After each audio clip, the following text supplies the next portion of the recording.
Let's see. We're gonna check and see if our mic is working. We gotta put them back in here, and then we can put them back over here. Let's see. Sorry about this delay. Does it work? Oh, here we go. I think it's coming. Back on. Okay.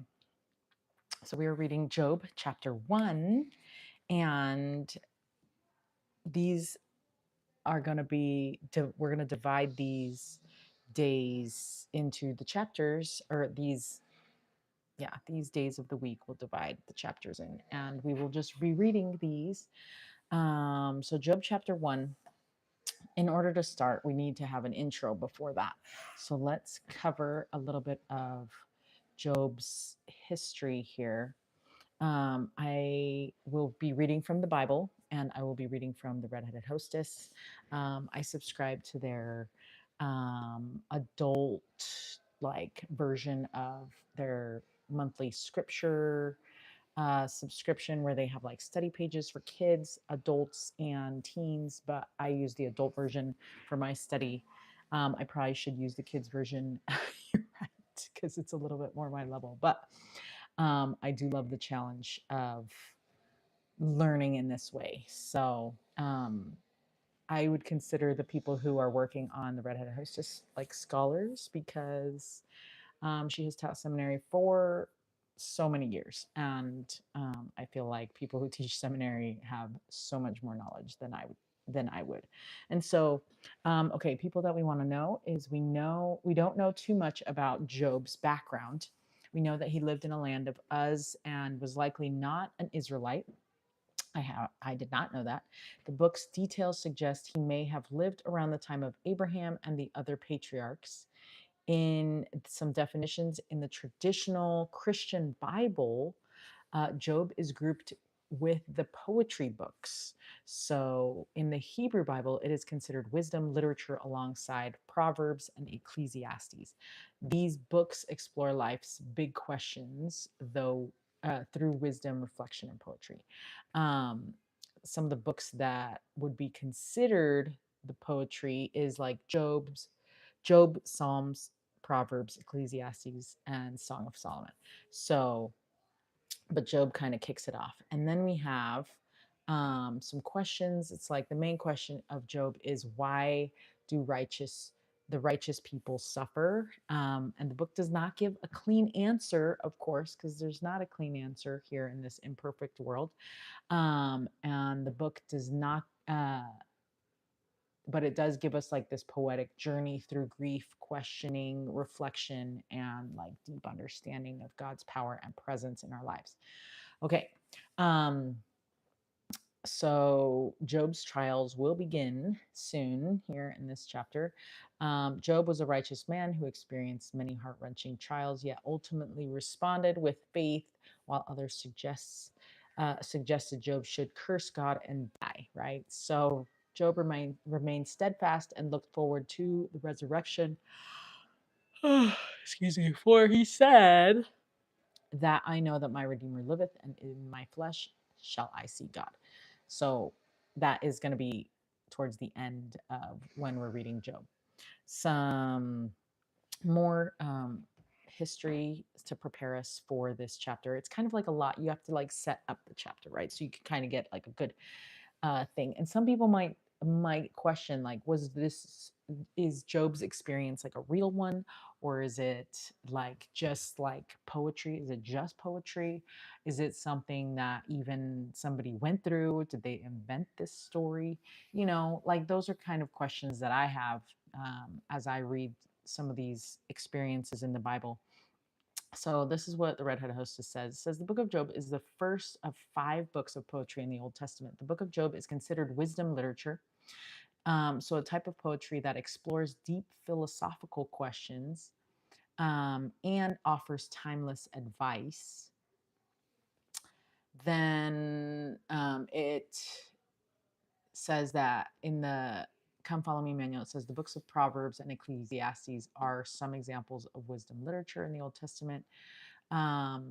Okay, and it contains a prologue, so located at the beginning, that introduces you to the character of their story, and an epilogue located at the end that wraps up and concludes the story. So we witness Job's unwavering faith throughout the book, and then everything builds up in the epilogue where we witness the Lord's ability to restore and reward. So note that for help understanding on how to read Hebrew poetry in the Bible, we want to see reading poetry in the Old Testament in the Come Follow Me manual. And then Job was we want to make sure that we know that Job was a real person in a real story told in a poetic form to deliver timeless wisdom. And we know this because in the Doctrine and Covenants, section 121, verse 10, it contains the Lord's words to Joseph Smith when he was in Liberty Jail, comparing Joseph's experience and afflictions to Job's. And the Lord said, "Thou art not yet as Job. Thy friends do not contend against thee, neither charge thee with transgression as they did Job." So just as the Lord was standing with Joseph, he stood with Job. And so that's kind of like something that I wanted to know, but I didn't really want to say out loud. Sometimes we don't want to say out loud all of the questions that we have because we're like, are we supposed to ask if this is a real story? Are we just supposed to know that all Bible stories are real stories? No, it's okay to ask questions. You're okay to see like, that's kind of weird, and why is that so wild of like a story that you can ask if it's like legit. And in the Book of Mormon, um we have the Moroni's challenge of asking the Lord to see if things are true, and that's what we can do here in the Bible too. We can ask the Lord to testify to us through the Spirit if these things that we are reading are true, that are found in the scriptures, because we always should ask that question if things are true, right? And it helps us have that experience with the Spirit that we want. Okay, so let us start. It's funny because I'm going live because I don't want to have these videos take up so much space, and I just want to be able to download them when I need them, but it doesn't afford me the option to pause. Usually I am able to pause because I use this app that allows me to take a video and pause. So we are just going right into it. And I don't even know how many verses we have. Oh, we have 22 verses. Okay. So it should be good. We are going to have a lot of questions, and I specifically will have a lot of questions, and I might not know the answers. And I want you to know that that is okay. We can still continue to read the scriptures without having all the answers to everything. I'm going to be putting up Come Follow Me 2006 manual just so that we have this up, because I'm going to ask questions and I want this to come up. Oh, the reading poetry in the New Old Testament says that in the Old Testament books of Genesis through Esther, we find mostly stories, narrative accounts that describe historical events from spiritual perspective. Noah built an ark, Moses delivered to Israel, Hannah prayed to have a son, and so on. Beginning with Job, we find a very different writing style. In these books, Old Testament writers turned to poetic language to express deep feelings or monumental prophecies in a memorable way. Um, so first, it might help us to know that Hebrew poetry in the Old Testament isn't based on rhyme, which is sad because that is my favorite kind of poetry. In the Old Testament, um, although rhyme, wordplay, and repetition of sounds are common features of ancient Hebrew poetry, these things are typically lost in translation, right? Because it's kind of like, there's a song that you love so much, and then you're like, well, let me translate it to Spanish. And then it's like, that doesn't sound like anything that we want. Unless you're listening to Despacito, in which case somehow they made it work. The song, I know, it's a bad song to listen to. I really like that song, and I think it's amazing how they've translated it and still managed to keep it awesome. But anyway, um, nonetheless, we will continue reading this Hebrew poetry, even though it won't actually sound like poetry to us because of that loss in translation. So one feature we're going to notice is the repetition of thoughts or ideas, sometimes called parallelism. Here is a simple example from Isaiah. Put on thy strength, O Zion, put on thy beautiful garments, O Jerusalem. And then in Psalm 29 has many parallel lines. For example, the voice of the Lord is powerful. The voice of the Lord is full of majesty. And here's an instance where knowing that the second line is parallel to the first makes the passage easier to understand. I also have given you cleanness of teeth in all your cities, and want of bread in all your places. So in these examples, the poet repeated an idea with slight differences. Also, people have clean teeth back then. Like, I feel like I have not read that ever. Have given you cleanness of teeth in all your cities. Nice. So they had dentists. How did they do that? So anyway, let's see. In the examples, the poet repeated an idea with slight differences. This technique emphasizes the repeated idea and uses the differences to more fully describe or develop it. So in other cases, the two parallel sentences, similar language to convey contrasting ideas is an example. Here it says, a soft answer turneth away wrath, but grievous words stir up anger. I actually like that one. That's a good scripture. And I love, like, a lot of Proverbs and Psalms are like that. And it's really cool. Okay. So we kind of get an idea of what that is. And I love that my husband, back in the day when he was little, he loved like poetry. He's a words guy. And so he loves words. And what was I? Language and all these things. And his mom gave him his binder back from when he was little. And he had written so many poems in just this binder by hand that he really loves. And he still knows most of all those poems. And I think that's so cool, because in the manual also says that poems can be wonderful friends because they help us understand our feelings and experiences. And so Old Testament poems are especially precious because they help us understand our most important feelings and experiences, the ones connected to our relationship with God. So I think that is awesome. So one category of the Old Testament poetry is what scholars call wisdom literature. So Job, Proverbs, Ecclesiastes. So that's what this one falls into. Okay, so we're going to take it from there. Let's see if I can find my Job chapter. Okay, so the chapter heading says Job. So now that we've given a good intro to Job. So Job, a just and perfect man, is blessed with great riches. Now it says a perfect man, but we all know you can't be perfect. So obviously it was perfect in that, like, he seemed perfect at the time, right? With great riches, Satan obtains permission from the Lord to tempt and try Job. Job's property. Oh, excuse me. Again, my treadmill is broken, so I can't walk and read. Job's property and children are destroyed, and yet he praises and blesses the Lord. Okay, so here we go. There was a man in the land of Uz whose name was Job, and that man was perfect and upright, and one that feared God and eschewed evil. And there were born unto him 7 sons and 3 daughters. So he had 10 kids. His substance also was 7,000 sheep and 3,000 camels, and 500 yoke of oxen, and 500 she donkeys, and a very great household, so that this man was the greatest of all men of the East. Okay, so he was like awesome. And his sons went and feasted in their houses, every one his day, and sent and called for their 3 sisters to eat and drink with them. Okay, so he had family dinners, and we're in verse 4. So he had family dinners, so we know he was awesome. Everybody wanted to spend time with him. And it was so, when the days of their feasting were gone about, that Job sent and sanctified them, and rose up early in the morning and offered burnt offerings according to the number of them all. For Job said, it may be that my sons have sinned and cursed God in their hearts. Thus did Job continually.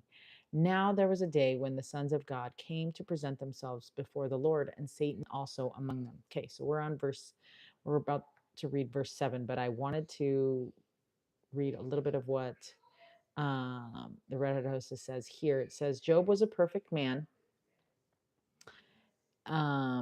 perfect upright man who lived in Uz, and is not known when Job lived exactly, but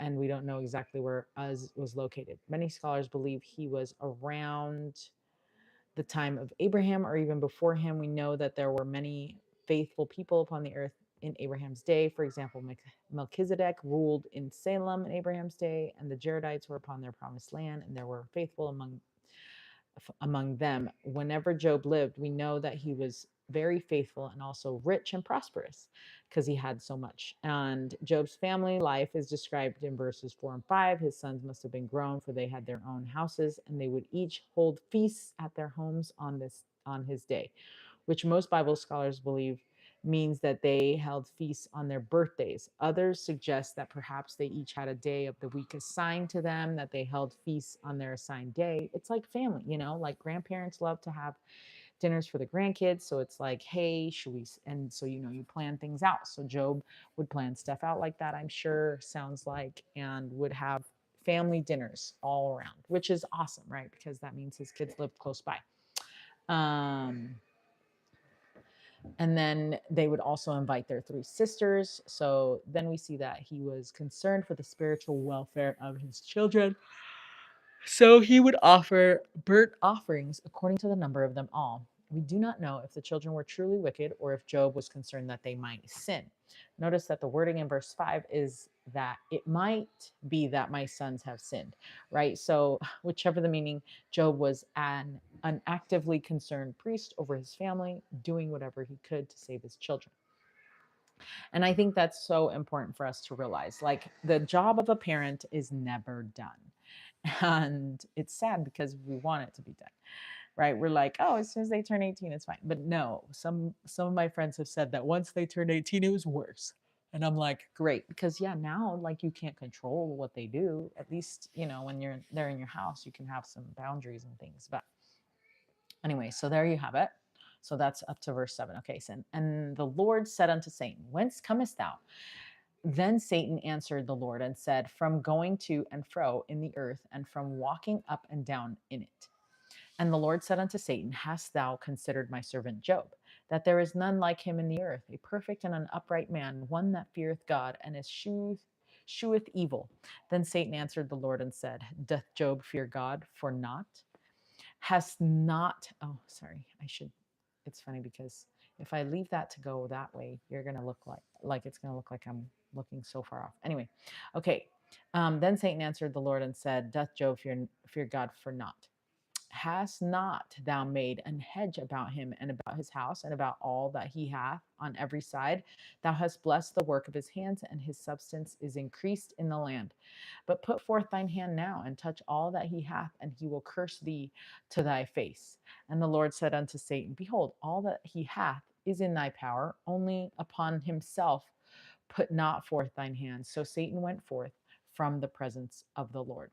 Okay, so some weird things, make me question some of this story. Of course, I think a lot of people do. I saw some things on Reddit that people are wondering, like, how is Satan in the presence of the Lord? I don't know. Like, I don't pretend to know these things, but we're going to see what the Reddit has to say. So these verses present a poetic depiction of a conversation between the Lord and Satan in the heavenly throne room. The text portrays heavenly beings reporting before the Lord, with Satan, the accuser, also appearing among them. Whether this scene literally occurred is likely not the main point, but those are things that I want to know. So I guess that'll be another question I get to ask the Lord. How did this happen? Whether this scene literally occurred is likely not the main point, since Job belongs to the genre of poetic wisdom literature. Genre. I'm like, what? Okay. Instead, the focus is on the truths. The conversation teaches about God's suffering and human faithfulness. The Lord asked Satan where he had come from, and Satan replied, from going to and fro in the earth and from walking up and down it, right? At first, the response may sound harmless, but modern revelation provides deeper insight into Satan's purposes. Doctrine and Covenants section 1027 teaches that And thus he goeth up and down to and fro in the earth, seeking to destroy the souls of men. So it wasn't like he was making stuff up. Like this is literally what Satan does, and he's just going around torturing all of us. So Satan had indeed noticed Job, but he claimed Job was righteous only because God had blessed and protected him. So Satan argued that if Job suffered hardship, he would curse thee in thy face, right? So the Lord, however, knew Job's faith was genuine and allowed Satan to test him within limits, saying, all that he hath is in thy power, but forbidding harm to Job himself. This teaches that God trusted Job's character and that Satan's power is limited by the Lord. It also is interesting to note that Satan has, like, we can blame Satan for a whole lot of stuff. And, but like, I don't want us to feel like we're victims either, but we literally are. Like, but we just don't want to have the victim mentality, right? We just don't want to be like, I'm a victim, and you just stay in your closet all day, because that's what I used to do after D-Day. You know, the betrayal trauma is so real. You just want to stay in your closet crying and not doing anything and only eating chocolate and ice cream. Like, that's all you want. And like, I'm telling you, it's not true. But I do love this story. Or it's not helpful, but like, I do love this story because it helps to know that bad things happen to good people, not because the Lord is purposely saying, sure, you can go do this, but because we all have our free agency and other people have their free agency. And because other people have their free agency, it can affect us, it can hurt us. And as much as the Lord wants to protect us, like, he does allow these things to just happen and take place, right? And like, I know I hate it too, but it's one of those things that we just live with. Like, one of my really good friends who was amazing, and she got cancer and passed away, and it was the worst time ever. And I, like, how could the Lord do that to her, you know? And like, she didn't ever have hate towards the Lord. She didn't ever have, like, she had stage 4 cancer, which is literally only the cancers that people get if they have been chain smokers all their lives. And she didn't smoke a single cigarette. You know what I mean? Like, it's just one of those things that's like, how could this even happen? And so she, instead of having like that hate towards God and the hate towards people and just super bitter, she loved the Lord and continued to go on and testify of Jesus Christ, regardless of the fact that she had this stage 4 cancer that only people that have smoked all their lives have. And she didn't ever do that. Like, it's just mind blowing. So the story of Job is one of those stories that is just like, it hits home, but is like so hard to realize that like hard things and sad things and bad things all happen to good people. And it's not, to me, it's not that the Lord is like, yeah, you go for it, see if they're gonna, I know that they love me, see it. I don't necessarily think the Lord is saying that to all people, maybe just in Job's story, but at the same time, it's not that either. So it's one of those things. So anyway, so we want to focus on the fact that the story really happened, instead of, or sorry, we want to focus on the wisdom that the story has for these verses, instead of, did this specifically happen in this way? Was Satan really talking to the Lord? And did the Lord really say, sure, you can do this torture to Job? Or is that just the way that we think the Lord is working in our lives, because we don't know how things work in our lives? So yeah, it's kind of one of those things. You got to go back and forth, and we don't know. But we're going to read verse 13. And there was a day when his sons and his daughters were eating and drinking wine in their eldest brother's house, because they normally do. Remember, they do like the dinners, they trade each other the houses, like siblings would rotate dinner time. tradition. And so it says, and verse 14, and there came a messenger unto Job and said, the oxen were plowing and the donkeys feeding beside them.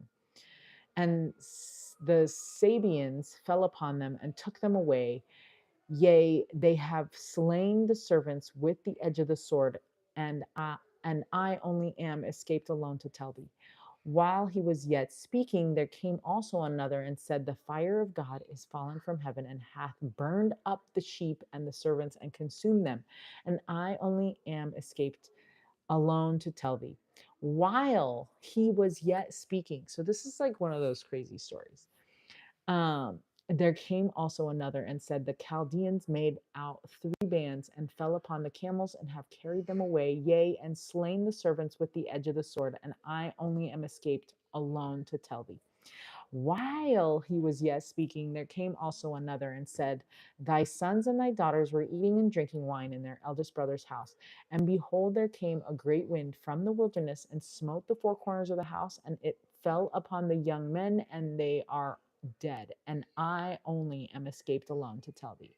Then Job arose and rent his mantle and shaved his head and fell down upon the ground and worshipped and said, naked came I out of my mother's womb, and naked shall I return thither. The Lord gave, and the Lord hath taken away. Blessed be the name of the Lord. In all this, Job sinned not, nor charged God foolishly. And, I think that that is an example that we can all relate to. When things go bad, it feels like they stacked on top of each other, right? Like, no, it was literally while this was happening that this happened, and while this happened, and then while this happened, this happened.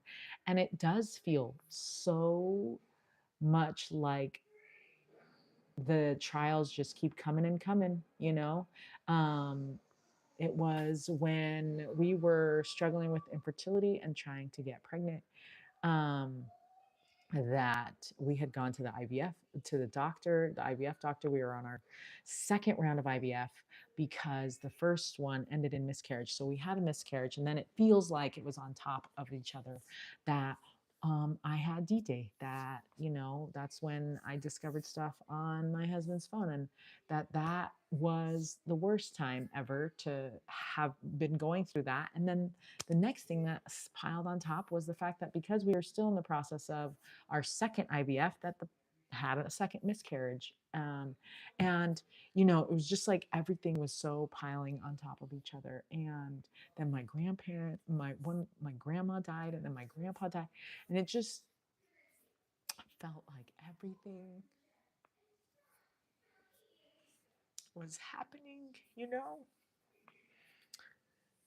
And so I can totally relate to the fact that Job felt like all these things were stacking on him, because that's how it feels. You don't know how much you time does not work that way. You don't actually process time in the span of how much time is actually passing. You process it with, what experience am I having right now with my next experience, right? And I think that's why we have to work out, because when you exercise, it slows time down, and it feels like working out takes forever, right? Anyway, so these verses capture poetically how relentless Satan is and how miserable he would have been, right? In a single day, one after the other, Job loses so many of the things dearest to him, experiencing one blow after another. Job lost his animals and his servants, and then he lost his sons and daughters who had been dining together when a great wind came and collapsed the house they were in. Would this do it?